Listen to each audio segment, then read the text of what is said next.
Dalawang klase ng laman loob pagsasamahin natin sa isang masarap na putahe. Sinaunang paraan ng pagluluto nito, muli nating sasariwain. May kahabaan ang proseso sa pagluluto nito, ngunit sulit naman kapag iyong natikman. At kung anong putahe po ito, ay panuorin nyo po ang buong video at samahan nyo kami sa aming masarap na pagluluto.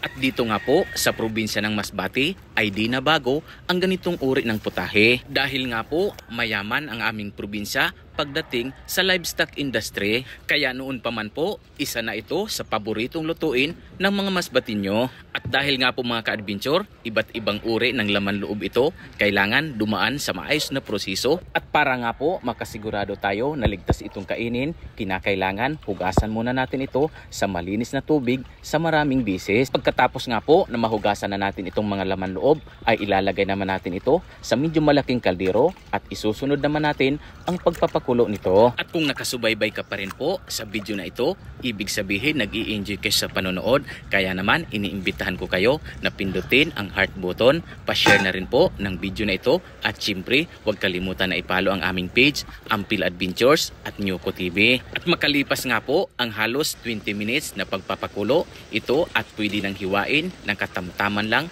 bago natin ito lutuin. At sa inyong probinsya po kaibigan, anong uri po ng pagluluto ang ginagawa nyo sa ganitong mga laman loob? I-comment nyo nga sa baba, banggitin nyo na rin po ang inyong probinsya para alam ko po kung hanggang sa nakarating ang video na ito. At habang patuloy po kami sa paghiwa nitong mainit pa na laman loob, ay gusto ko munang batiin ang aking mga kababayan dito sa Masbate na madalas din po magluto ng ganitong masarap na putahe. At sa paghihiwa nga po nito ka-adventure, kinakailangan yung maliliit lang, yung bagang bite size kung tawagin. At pagkatapos naman po na mahiwa natin yung mga laman loob, ay isusunod naman natin ay maglalagay muna tayo ng mantika dito sa ating malaking kawali, at maggigisa muna tayo ng bawang at sibuyas, pampabango po sa ating lulutuin ngayon na ulam. At sumunod naman po mga ka-adventure ay igigisa muna natin ito sa bawang at sibuyas para manot ang lasa at maging masarap. At syempre lalagyan na rin natin ng kunting toyo, pampasarap dito sa ating napakasarap na putahe. At para lalo pong sumarap itong ating niluluto na ulam,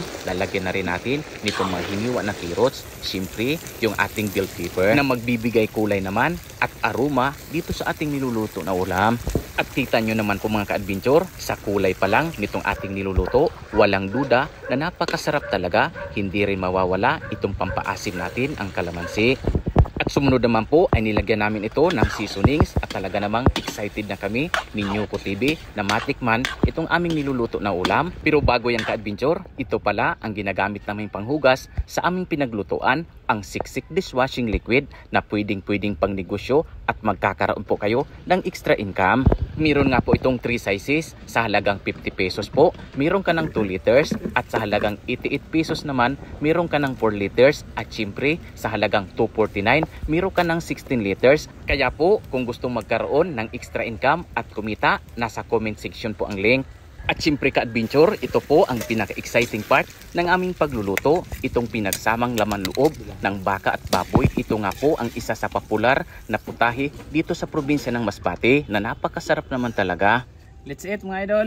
At syempre po ka-adventure, bago natin simulan ang masarap na kainan, ay magpasalamat po muna tayo at manalangin. Amen. Okay, let's eat.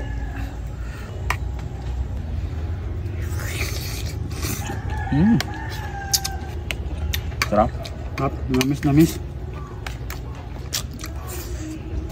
At syempre po ka-adventure, binabati ko nga pala ang isa sa aking mga followers na si Ma'am Jenilyn Reyes from Cebu. Shout out din kay Edwin De Los Santos from Mindanao, Ma'am Maylin Montenegro from Manila, at sa aking mga kababayan dito sa probinsya ng Masbate.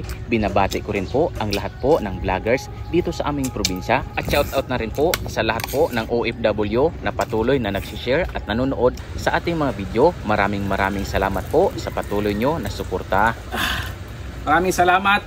Please follow and share, at mag-iwan kayo ng heart button dito sa aming page, Nyuko TV, Ampil Adventure. at dito pa rin sa magandang probinsya, ang probinsya ng Masbate. Yun.